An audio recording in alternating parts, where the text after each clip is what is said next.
In this lesson, we are going to be able to say that I can compare the functions of terms, coefficients, and variables. This comes from the standard that it is for comparing the functions of terms, coefficients, and variables in an algebraic expression. In order to do this this lesson has a lot of vocabulary. So in order to do it, we need to understand what the vocabulary means.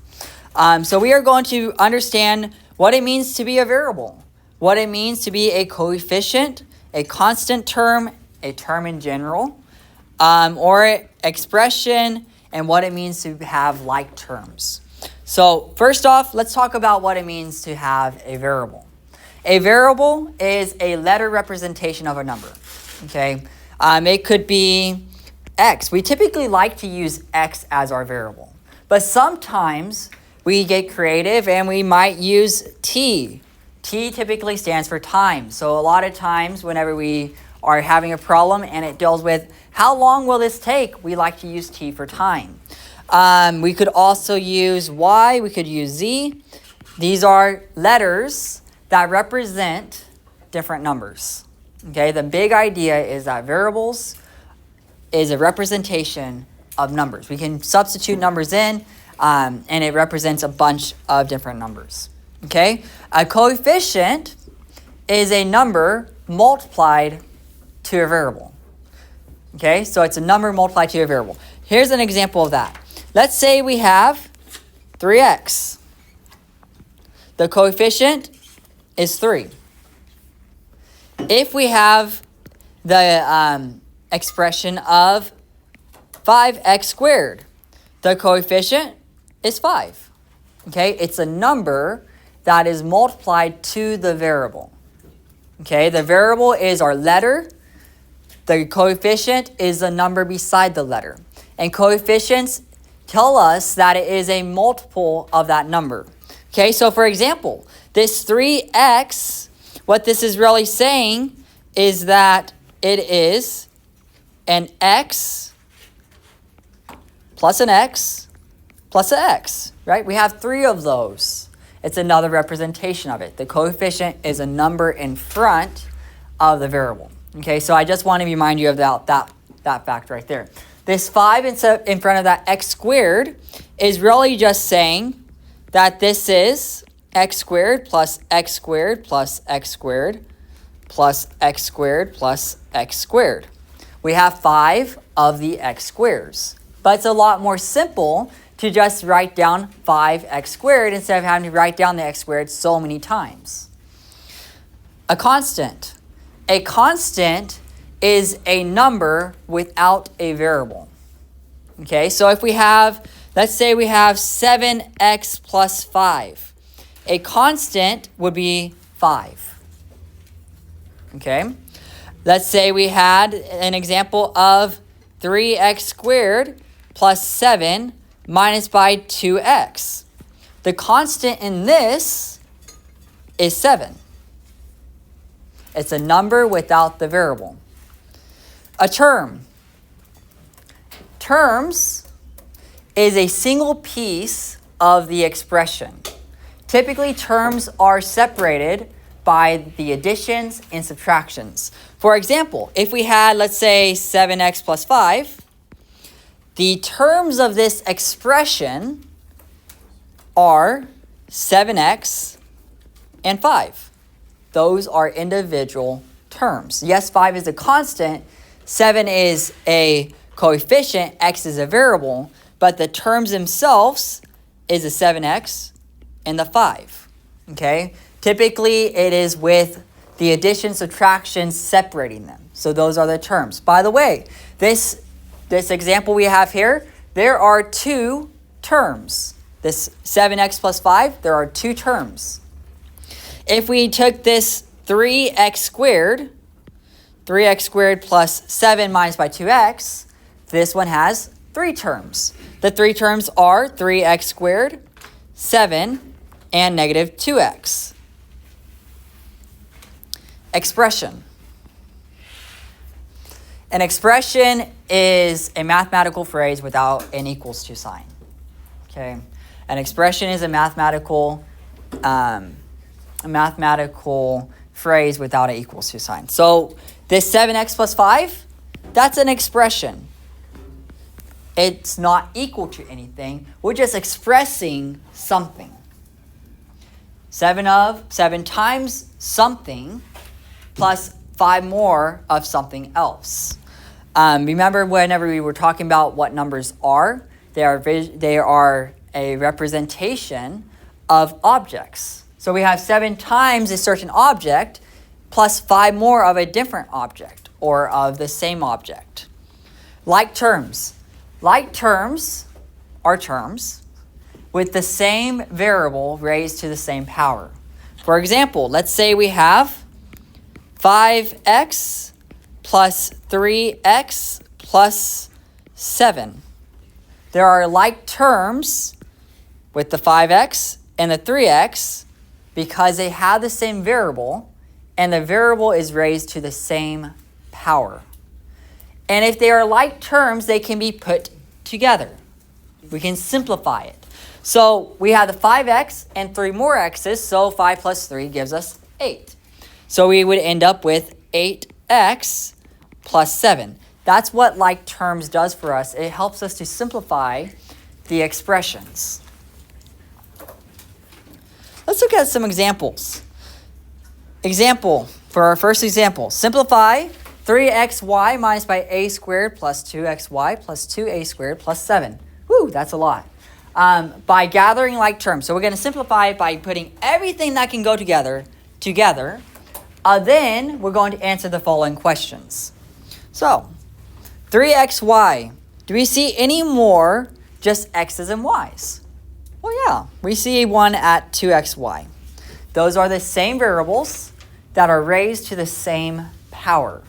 Remember, if they're like terms, they have the same variable raised to the same power. So 3 plus 2 gives us 5xy. Negative a squared. Let's look at this one next. Do we see any more a squares in there? Well, yeah. We see one right here. In fact, there's a 2 in front of that a squared. Remember, the coefficient does not have to be the same. The variables and their degrees have to be the same. So negative 1 a squared. Remember, if there's not a number in front, it's assumed to be 1. Negative 1 a squared plus 2a squared, so 2 minus by 1, gives us 1. So this would be plus a squared. And lastly, the only thing left is a plus 7. So let's add 7 onto that. That's simplified. That is fully simplified because we have no other like terms with this. Let's list the variables. Well, the variables are, we have an x, we have a y, and we have an a. Those are the variables. List the coefficients. Okay, so we want to be able to get the coefficients. That is, these are numbers multiplying a variable. Okay, so the number multiplying to the xy is 5. That's a coefficient. And the number multiplying to that a squared, remember, not a number in front, is assumed to be 1, would be 1. Constants are not coefficients. Okay, so this would be 5, 1. List the constant term. The constant is 7. Usually there's only one constant because if there's more than one, we can put them together. Theirs would be like terms as well. List the terms. Okay, well, listing the terms, 5xy, a squared, and 7. 3 terms. So that would be for this example. Moving on. Another example, we're going to do the same thing. We're going to gather like terms, put things together. Then we're going to be able to say, okay, what are the variables? What are the coefficients? What is the constant? And what are the terms in this? So let's go ahead and go through our list. 7a to the 8. A to the 8. We have another a to the 8. We have a negative 6a to the 8. 7 minus by 6 gives us 1, so this would be just a to the 8. Okay? From here, let's go ahead and just continue down our list. A cube. We don't have any more a cubes, so let's just go minus a cube. Then a squared. We have another a squared back there. We have 1a squared plus 4 more, so 1 plus 4 gives us 5. So plus 5a squared. And that's all of the numbers. They are accounted for. So whenever you're doing this, you might want to underline, you may want to highlight some stuff to make sure that you get all the numbers from the list. So, list of variables. The only variable we have is a. There's no other variables in here. Coefficients. Remember, these are the numbers in front of the letters. So, a to the power of 8, the coefficient of that is just 1. Negative a to the third, that's a negative 1. A squared, the number in front of that, is 5. So those are the coefficients. Notice we do not have a constant. There's no number without a variable. So we are going to say constant is 0 because we don't have one. No constant, so constant is 0. List the terms. So we have a to the 8. Basically, we're just listing it without the pluses or minuses. We have a negative a cubed, and we have a 5a squared. Here's a few questions for us that we need to think about. Why do we no longer use the multiplication symbol whenever we are in algebra? Because we've used it in past experiences in 8th grade, in 7th grade, in 6th grade. But all of a sudden in algebra, it's all of a sudden shunned. We don't use it anymore. So that's one question we need to think about. Another question is, why are 5xyz and 2xyz like terms? Why would those be like terms? And the last one is, why aren't 3x to the cube and 5x considered to be like terms? Okay, so those are 3 questions that I'm going to answer real quick. Why do we no longer use the multiplication symbol? Well, let me give you an example. Let's say we had 3 times x. Can you tell the difference between a times and an x? That is why we no longer use it. Because we would get confused whether are we writing a multiplication symbol or are we writing a variable. Because we like to use the x, for whatever reason we like to use the x as the most common variable in algebra. So it would get confused way too easily. So that's why we no longer use a symbol. Instead, what we typically do, we like to put a little dot beside saying multiplication, or we can do parentheses around stuff. Or if it's a number and a variable, we just write it beside each other. And that works out perfectly. So that is the reason why we do not use a multiplication symbol. It's because we do not want to get it confused with a variable. Why are 5xyz and 2xyz like terms? Well, the reason why, in order for something to be considered a like term, they must have the same variables with the same power. It's similar to us, let's think about it this way. Let's say this was 5, and let's do 5 apples. And 2 apples. We can put those together, and now we have 7 apples. Well, let's say that one of them was different. Let's say we had just a little bit of a difference with our apples. Let's say we had an orange. Well, we can't really combine those because they're 2 different fruits. We can't put them together. We can't say, well, we have 7 apple oranges. We could say, well, we have 5 apples and 2 oranges, but we can't really say them together. Now we would have 7 of this type of fruit, but it's not the same thing as saying 5 apples and 2 oranges. We lose a little bit of the detailedness of it. So whenever they have the same exact variables, it's like saying 5 apples or 5 of the same objects. Whenever you have just one power different, it's saying something different. It's giving a different detail to what we're doing. Okay, so for example, if we had, let's say, 3x squared versus 3 Let me choose a different number, 2x. Those are not like terms because of that square. These have to have the same exact power, and part of the reason for that, yes, they're the same variable, but let's break it apart a little bit. This 2x squared is saying, well, we have x times x. Sorry, not x times x, and x plus x. Make sure you get that correct, x plus x. That is saying 2x. This 3x squared is saying, well, we have an x times x, because x times x is x squared, happening 3 times. So x times x plus x times x plus x times x, right? Because it's 3 of the x squares broken apart with the additions. And these are two different things. We cannot combine those. So this kind of helps us answer this last question. Why aren't 3x cubed and 5x like terms? They don't have the same power. If they had the same power, then they would be. Yes, they are of the same fruit. They are the same variable type, but because we are squaring it versus a multiplication, it's two different things. So this one, this 3x to the cube, is like saying x cubed plus x cubed plus x cubed. In other words, this is x times x times x plus x times x times x plus x times x times x, because that's what it means to be cubed.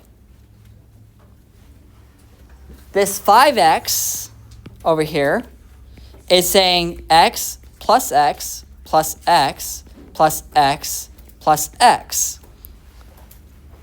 Okay? They have to be exactly the same. We cannot have multiplications mixing with the additions with the powers. Okay? So make sure, even though they're the same fruit, that they do not mix because of the powers. One last thing we want to talk about before we end this video. There are some properties of addition that I need you guys to make sure you understand. Okay? And this will be asked on your homework questions. For any real number, A, B, if something happens and something else happens. This is going to be our commutative property, and it's our commutative property in general. Make sure you guys know this. Maybe you guys have heard this in the past. I would almost guarantee you guys have at least seen it in the past. The commutative property, it can be either be of addition or subtraction. If we have A plus B, this is the same thing as saying B plus A. Okay? It shouldn't be written as an if-then, but that's the property of it. This is a property under addition. If we wanted multiplication, we can say that A times B, notice I use a variable, our multiplication symbol. Let me actually not use that. A times B would be the same thing as B times A. Now, quick question. Would this work with subtraction or division? It would not. Let's think about this. Let's give ourselves some example. 7 plus 5. That's the same thing as 5 plus 7. They're both equal to 12. It's the same. Commutativity is nice. If we did 3 times 5 or 5 times 3, that also checks out. That works out nicely. That's commutative. If we did 2 minus by 1 versus 1 minus by 2, those are not the same. So that is not commutative. That's why we do not have a commutative property of subtraction. 2 minus 1 is 1. 1 minus by 2 is a negative 1. Those are two different things. So that's why commutativity does not work with subtraction. With division, we can say, well, 4 divided by 2, that's not going to be the same as 2 divided by 4. 4 divided by 2 is 2. 2 divided by 4 is half, 0.5. Those are two different numbers. So that's why that would not be commutative. The associative property. The associative property says that if we take three numbers and add them together, we can either add them as an A plus a B plus C inside parentheses. So meaning we can add the B and C first, then add the A. Or we can add the A plus B, then add the C later on. Because whenever we're adding things, we can only technically add two things at a time. We can go 5 plus 7, then add 2. Or we can go 7 plus 2, then add 5. So let me write that out. 5 plus the 7 and add 2. Well, that would be 7 plus the 2, then add the 5. Or 5 plus 7 and add 2. Okay? Associative property, it's nice to be able to do this because there's certain times in algebra that you're going to have to add different things before you add other things because it makes things more simple. You also have the multiplication of this. A times B times C would be the same thing as A times B times C. So it also works with multiplication. It's not going to work with the subtraction or division.